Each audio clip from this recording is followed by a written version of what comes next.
সরকারি চাকরির সাথে একটা রিলেটেড একটা শব্দ আছে, সেটা হচ্ছে রয়্যাল বেনিফিট, মানে অন্য একটা নাম দিলাম আমি আর কি। রয়্যাল বেনিফিট সেটা আপনার বুঝতে হবে। এখানে শুধু বেতন হিসাব করলে আপনার হবে না, বেতনের সাথে সাথে আপনার অনেক বেশি ফ্যাসিলিটিসগুলো হিসাব করতে হবে। যেমন ধরেন ঢাকা শহরে আমি আমার ফ্যামিলি বা পারিবারিক প্রবলেমের কারণে আমি ধরেন কোয়ার্টারে থাকি না। যে আমাদের অফিসটা হচ্ছে মিরপুর ৬ নম্বরে। আমার ঠিক এখান থেকে আমি যদি ১ মিনিট হাঁটি, রাস্তার ওই পারেই হচ্ছে সরকারি কোয়ার্টার, মানে সরকারি কোয়ার্টার, সরকারি আবাসিক কর্মকর্তা বা কর্মচারীদের জন্য আবাসিক কোয়ার্টার আর কি। তো দেখেন আমি যে যে জায়গায় থাকি, আমার ফ্যামিলি ইস্যুর কারণে, আমার পরিবার আত্মীয় স্বজনের কারণে ওইদিকে থাকি, ওই জায়গায় ধরেন ৮০০ স্কোয়ার ফিটের একটা বাসা ভাড়া প্রায় আমার সব মিলায়া প্রায় বাসা ভাড়া সব দিয়ে প্রায় ১৫,০০০ ১৬,০০০ টাকা পড়ে যায়। তাহলে দেখেন এটা কিন্তু আমার জন্য হিউজ একটা টাকা। আর আমি ধরেন আমার সরকার আমার বাসা ভাড়া বাবদ দেয় কত, ধরেন ১২,০০০ টাকা। কিন্তু আপনি যদি সরকারি কোয়ার্টারে থাকেন, ধরেন আমি যদি আজকে সরকারি কোয়ার্টারে উঠে যাই, তাহলে সরকারি কোয়ার্টার এখানে ধরেন ই টাইপের একটা কোয়ার্টার আমি পাবো, এখানে এফ টাইপের কোয়ার্টারও আমাকে দিয়ে দিবে। তো এই জায়গায় ধরেন প্রায় আপনার ১২-১৩০০ বা ১৫০০ স্কোয়ার ফিটের একটা ফ্ল্যাট, ৪টা রুম, আপনার ড্রয়িং রুম, তারপরে আপনার কাজের লোক থাকবে, মানে মানে কি বলে মেইডের যে থাকার জায়গা, সেখানে এত কিছু রেখে দিছে।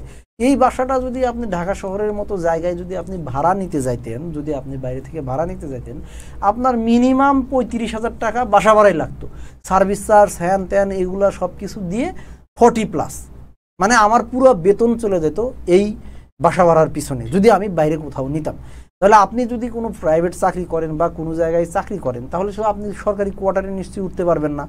সরকারি কোয়ার্টারে যদি না উঠতে পারেন, তাহলে আপনি আমার স্ট্যান্ডার্ডে যদি লাইফ লিড করতে চান, অর্থাৎ আমি যে জায়গায় থাকি ওই স্ট্যান্ডার্ডে যদি আপনি লাইফ লিড করতে চান, তাহলে কিন্তু আপনাকে কি করতে হবে বলেন, ৪০,০০০ টাকা আপনার বাসা ভাড়া গুনতে হবে। সেটা আমি ধরেন ১০-১২,০০০ টাকা দিয়েই পাচ্ছি। তাহলে এখন চিন্তা করেন যে আমি সরকারি চাকরি করে যদি ৪০,০০০ টাকার বেতনে চাকরি করে আমি যে স্টাইলে, যে জায়গায়, যে পরিবেশে থাকবো, একজন ১,০০,০০০ টাকা বেসরকারি চাকরি করেও সে জায়গায় থাকার তার জন্য হিমশিম হয়ে যাবে। কারণ আমার হলো এটা রয়্যাল বেনিফিট, গভর্নমেন্ট চাকরির সুবিধার্থে এই সুবিধাটা আমি পাই। দেখেন এটা মানে একটা সুবিধা দিলাম। আবার মেডিকেল কস্ট, ধরেন ঢাকায় সরকারি কর্মচারী হসপিটাল আছে, সেখানে আমি আমার ছেলেকে নিয়ে একদিন গেলাম, ওর কিছু এক্স-রে করলো, কিছু ব্লাড টেস্ট করলো, এই করলো সেই করলো, আমার সর্বমোট খরচ হলো ১০ টাকা। অথচ ওখানে কিন্তু আপনি ভিআইপি সার্ভিস, একটা ক্যাডার অফিসার, আপনার জন্য আলাদা লাইন আছে, ডাক্তাররা আপনাকে সেইভাবে করবে, সেরকম একটা ভিড় বাট্টাও নাই। আর যেহেতু এটা গভর্নমেন্ট মানে সচিবালয়ের কাছাকাছি, অনেক আমলারা সেখানে, বড় বড় স্যারেরা সেখানে সেবা নেয়, ওইটাতে কিন্তু ভালো ভালো ডাক্তার রেখে দিছে। সিমিলার কাহিনী আপনাদেরকে জাস্ট আমি বলি। আমি কয়েকদিন আগে আমার বাবা অসুস্থ হয়েছিল, বাবাকে আমি মিরপুর ১০-এ আলোক হসপিটালে ভর্তি করাইলাম। বাবার অবস্থা একটু খারাপ ছিল, আমি অত দূর আসলে যাইতে পারতেছিলাম না, কারণ ওটা আমার জন্য অনেক দূর হয়ে যাচ্ছিল। আমি আসলে ভয় পাইতেছিলাম যে আব্বার যদি এর মধ্যে কোনো মানে দুর্ঘটনা ঘটে যায়। তো আমি জাস্ট স্রেফ 24 আওয়ার আমি আলোক হসপিটালে বাবার ট্রিটমেন্ট করাইছি। আমি জানি যে এই আলোক হসপিটাল আমার জন্য মানে বিয়ারেবল না। এটা কিন্তু মানে মিরপুর ১০ নাম্বার খুব স্কোয়ার হসপিটাল, ল্যাব-এইড হসপিটাল এরকম না, কিন্তু মিডল ক্লাস হসপিটাল।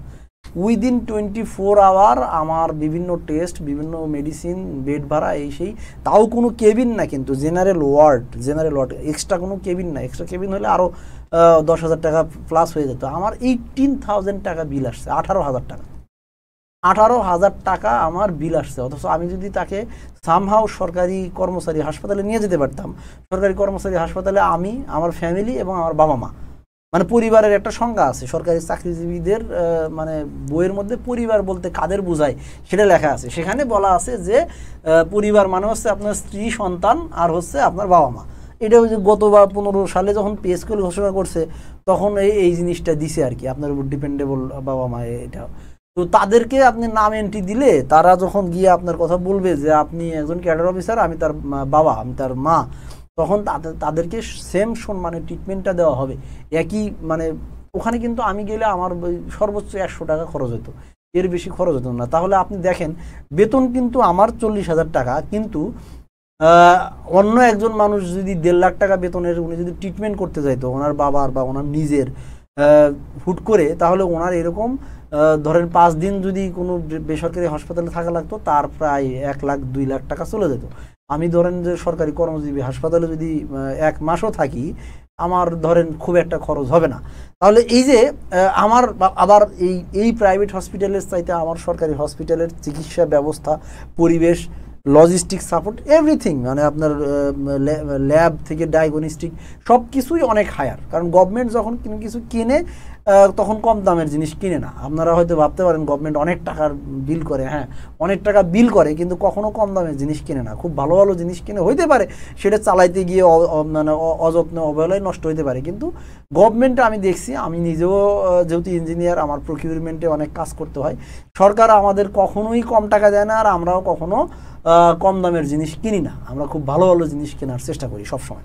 তাহলে এই যে আচ্ছা, আমি কিন্তু মানে জাস্ট মানে প্রাইভেট মানে অন্যান্য চাকরি এবং সরকারি চাকরির মধ্যে আমি তুলনা করতেছি যে আপনি সরকারি চাকরি কেন নেবেন, কারণ জেনে শুনে আসতে হবে, বুঝে বুঝে আসতে হবে, না হলে আপনার এসে আপনার কষ্ট লাগবে, খারাপ লাগবে। যেমন আমার মাঝে মাঝে মনে হয় যে আমি আগেই ভালো ছিলাম, আগে আমি ফ্রিল্যান্সিং করতাম, আমার প্রতি মাসে প্রায় লাখ টাকা ইনকাম হতো, আমার জীবনটা খুব সুন্দর ছিল।